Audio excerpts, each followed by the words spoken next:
Hello, hello, hello. We are live. What's going on, fam? My name is Lamar Tyler, creator and founder of Traffic, Sales, and Profit. And we're here for lunch and learn. We do these every Wednesday to make sure y'all got what y'all need as you are operating these businesses, especially in times such as this. Let me make sure that we are on and rolling. See, we are live. We're broadcasting out to multiple places. Do me a favor. If you're watching now, you're on. Because see, we got people coming on. If you can see me, hear me okay, type yes down in the comments. I want to make sure we are good to go. Also, while we are on, before we bring on our special guest, because today is going to be great, because we're talking about money, but a different part of money that many times I feel like entrepreneurs may not be looking at or paying attention to. But we're talking about money today, right? So I want to get clear with y'all that you got to be focused on these things. Before we bring our special guest on, hey, as you come in, give me your name, where you're from, and what your business is. Your name, where you're from, what your business is. We'd love to know who we have joining us today.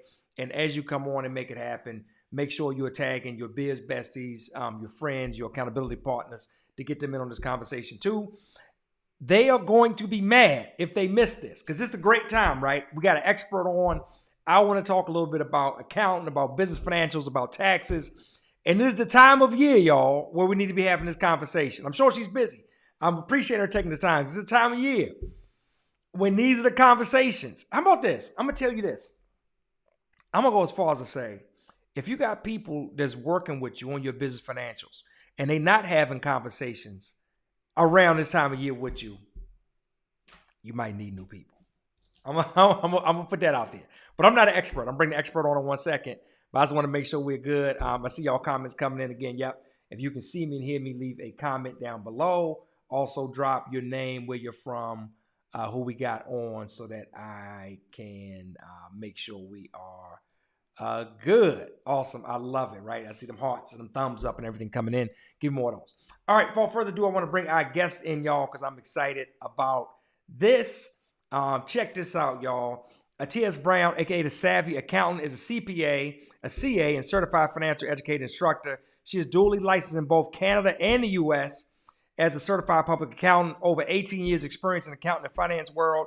She is the owner of the Savvy Accountant, where she is savvy at solving tax issues for her savvy family, aka clients. She has to date, check this out, saved more than $7 million in tax savings for her tax strategy plans and tax help since 2021.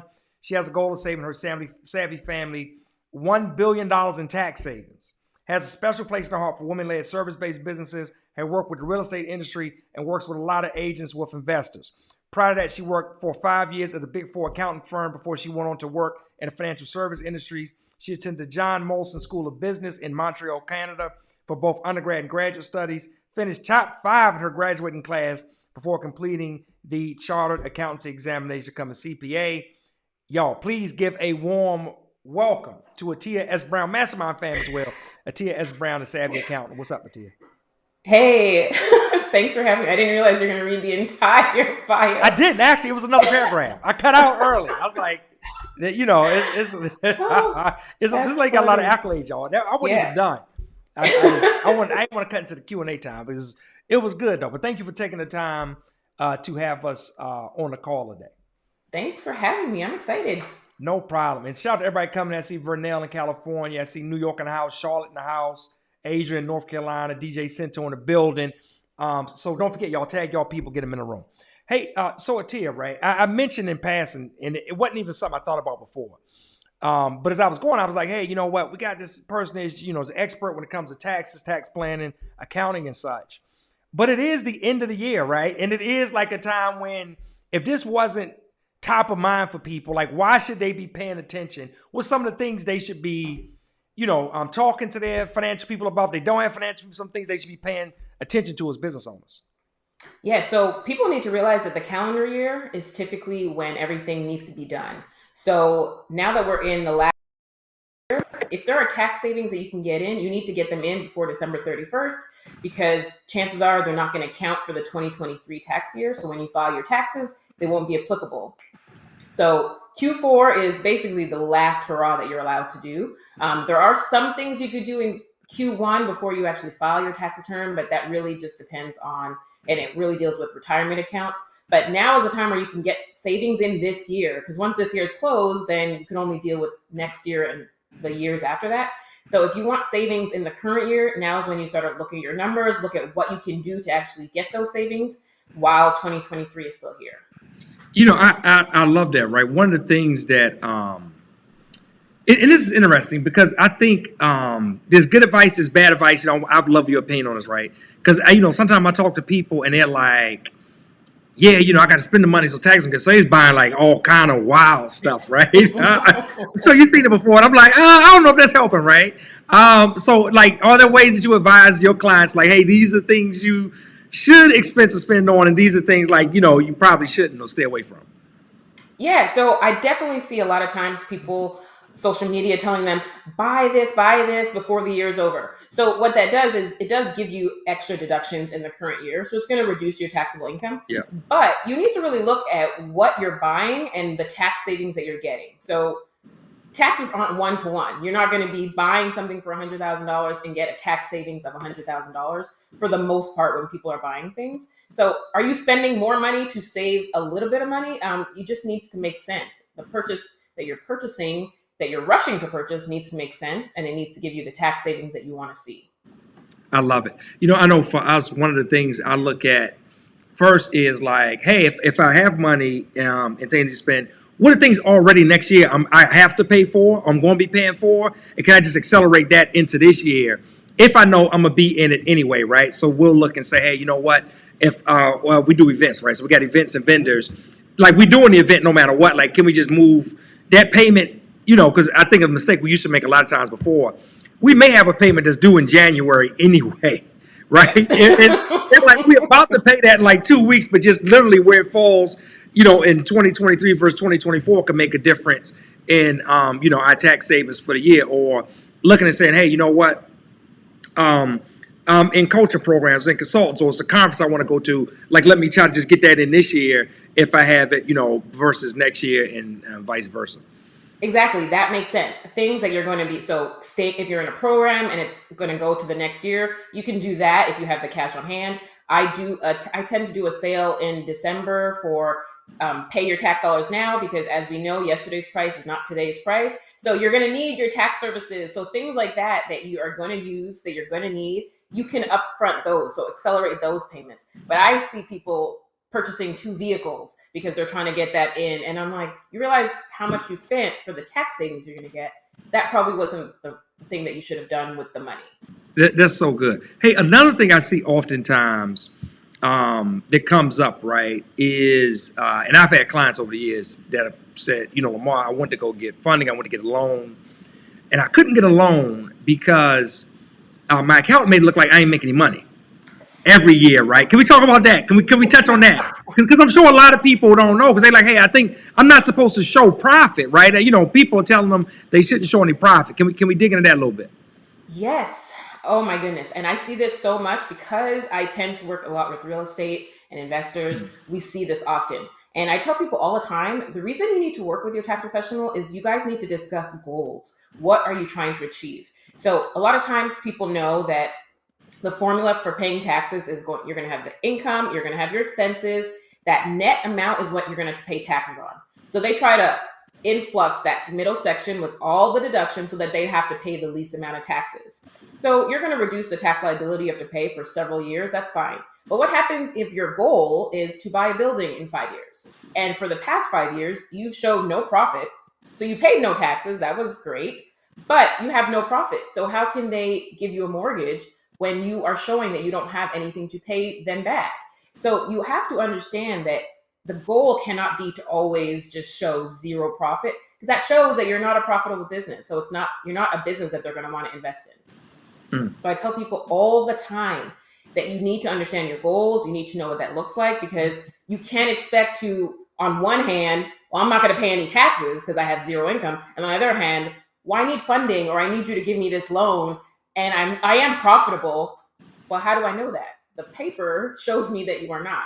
So people just need to understand that it's not about the instant that you're in something. You need to have goals, and you need to be like having those goals in your vision for every decision that you're making. Because today you could be like, well, I don't want to pay taxes this year. But are you thinking of that goal? In 5 years, I want to have a building. So I need to be strategic with my spending. I love that. Any other big mistakes or things that you often come across? I know a lot of times when your firm, you're cleaning up things that have happened in the past too, right? Like any other big things that business owners need to be on the lookout for? Yes. So I have no problem with DIY. I think if people can DIY, you should. What I have a problem with is people think they're DIYing. And one of my business besties gave me this term. She said, people think they're DIYing, but they're really DIFing it up because they don't know what Wow. they're doing. So we are in the business of cleaning up financial mistakes that people are making because they think that they can do it all on their own. When in reality, if they don't understand accounting, their books are going to reflect that. I've had people overpay on taxes because they got a loan. That money came in. So for them, they got money. They recorded that as revenue. So now they overpaid on their taxes because they reported the loan as revenue, not reporting it on the balance sheet as a loan. So certain mistakes like that is going to be costly because you're going to be paying taxes on money that you shouldn't be paying taxes on. And that's going to cause you to have to get cleaned up. And I can tell people all the time, cleaning up a mistake is more costly than getting it done right the first time. So when you think you don't need an accountant on your team, if you come to us later and we have to fix something, cleanups are going to be more costly. So I tell people all the time, it's better to do it right the first time. I love it. I love it. Right. Y'all catch that. It's better do it right the first time. You just join us. I'm here with Atiya S. Brown. She's a savvy accountant, TSP Mastermind fan, and she'll be one of our speakers, speaking of TSP Game Plan 2024 on our six-figure panel, talking about how she built a multiple six-figure thriving accountancy firm in North Texas now, right?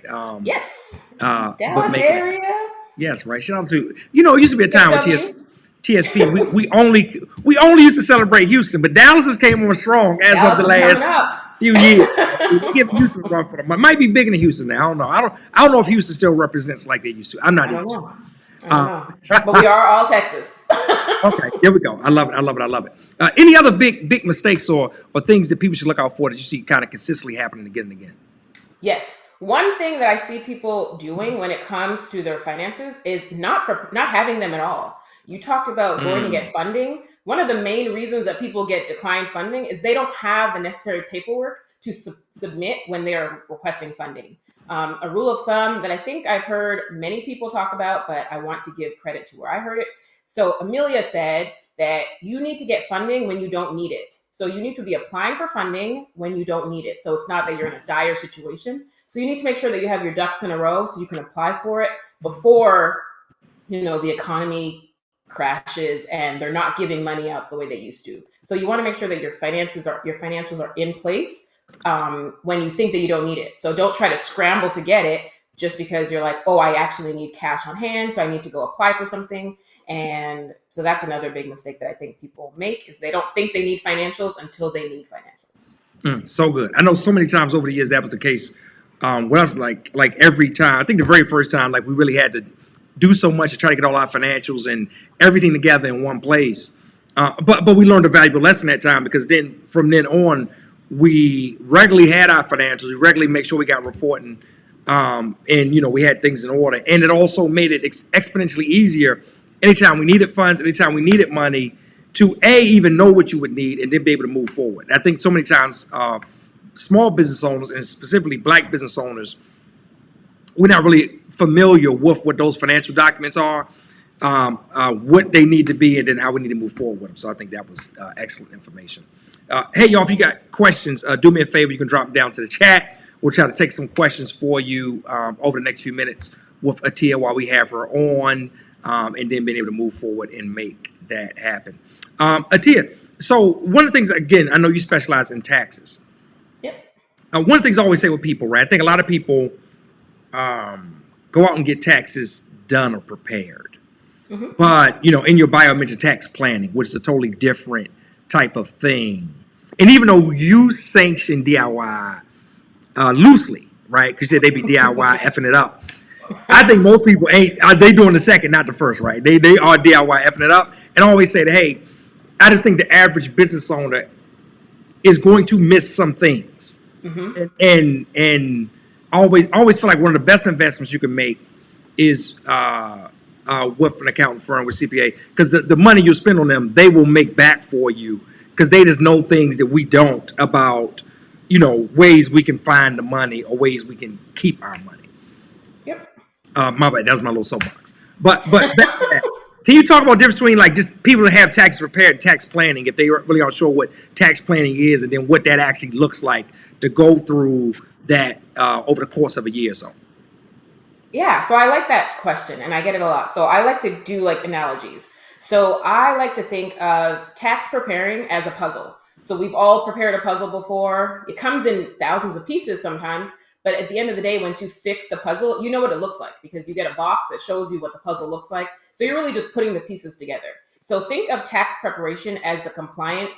So it's really you filing the correct return, making sure it's filed timely and it's accurate so that there are no errors. But it's really, there's nothing in there that you can switch. The picture is going to be the picture.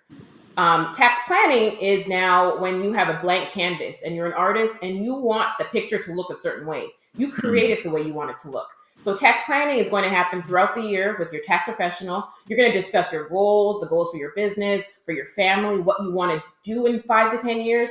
And we're going to prepare that picture using the tax code, figuring out how we can make you pay the least amount of taxes and have the most tax savings. But we're going to be the ones preparing that picture.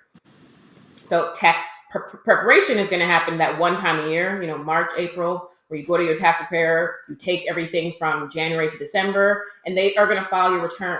Tax planning is going to happen throughout the year. You guys are going to discuss goals. You're going to discuss, I want to buy this building. I want to buy this building. I want to buy it out of this entity, and figure out the ways to save the most tax dollars. Most of the time, people think that they're the same service, but there's not much tax strategy that can happen when you're filing your tax return because that year is already closed. So a lot of people don't realize that once the year closes in December, there's not much that your tax preparer can do to help you save on your taxes.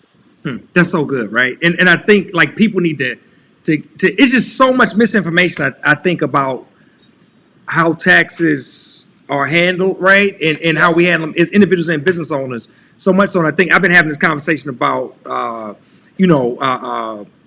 the wealthy mindset versus poverty mindset and things like that. And oftentimes, one of the things I always say, right, is the only people I feel like, or not the only people, the people who pay the most taxes is the middle class, right? Because the wealthy are doing tax planning to make sure they pay the least amount possible. And, I'm not telling people not to pay taxes. What I'm saying is don't be paying more than your share. Exactly. And I tell people all the time, I'm like, you pay taxes because we live in a society, we need tax dollars, but do not overpay. The government's not going to rush to tell you, you overpaid us this amount because you could have done this. They're not going to do that, but they will let you know if you underpay taxes. We just want you to pay your fair share because you need to be concerned with you and your family and how you can build wealth. And if you are not overpaying on taxes, then you can have those tax dollars to pay other things. So good, so good, so good. Hey, we got a couple questions coming in from the audience. Somebody said they joined late, right? They's like, if you could hit again real quick, what should they be doing right now to lay the groundwork for 2024? So you want to make sure that you're speaking with your tax professional right now, figuring out, are you on track to save as much as you can in 2023? Because we are still in 23. You want to make sure that you can get as much tax savings in this current year. So reach out to them now. You want to make sure that you're working with your accountant to figure out, are your numbers being done? Are your reports getting prepared? Are your financials ready so that you can see what your tax dollars are going to be going towards? And you just basically want to make sure that you have someone on your team because a lot of times numbers make people nervous. So if that's you and you are good at doing what you do, you want to make sure that you have someone that you can rely on to help you on the financial side. I love it. Got another question came in for you. It was, would you need to get an accountant at the startup, at the first starting phases of your business, or wait until you start making a certain amount of money? That's a good question.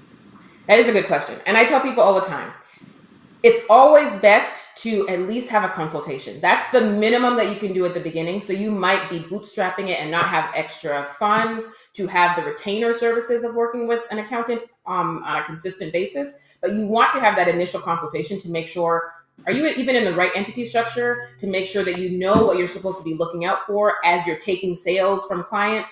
You want to make sure that you actually are starting off on the right foot. Because I work with real estate, I talk about foundation. You're not going to build a house on faulty foundation. So get your foundation set from the beginning so that you can know that you're building something on a solid foundation. All right, I love it, y'all. Hey, we got time for 1, 2 more questions. Make sure you drop them into the chat. Hey, while waiting for those to come in, Atiya, you were speaking, right, on our six-figure plus panel at TSP Game Plan 2024. You've been to multiple events. Why should they come, right? Why do they need to make sure they're there at TSP Game Plan 2024? What is it about TSP events? So being in the room is so different. And this is what I tell people all the time. You don't realize that what you need is in that environment. I've been to many conferences and none of them have been like TSP. You are going to understand how to grow your business. It's not a fluff conference. They're not going to be talking to you about things that aren't tangible, that you can't pick out. You're going to leave there with actionable items, and you're going to be surrounded by Black excellence. Like, I can't stress that enough. You seeing people who look like you, knowing that they've done 6, 7, 8 figures, that is going to do something to your psyche that you don't realize was missing to push you to the next level. I love it, y'all. So you heard it right here from Atiya S. Brown, the Savvy Accountant. We want to make sure you were there watching her multiple six-figure panels. She's going to tell a journey of how she created, launched, and then is thriving in her business as we make the way towards 7. And so many others, right? We got Master P there. Yes, that Master P. Percy Miller will be in the building. Arlen Hamilton, venture capitalists, will be in the building. We got another big name. We're just waiting on the contract to get signed to you.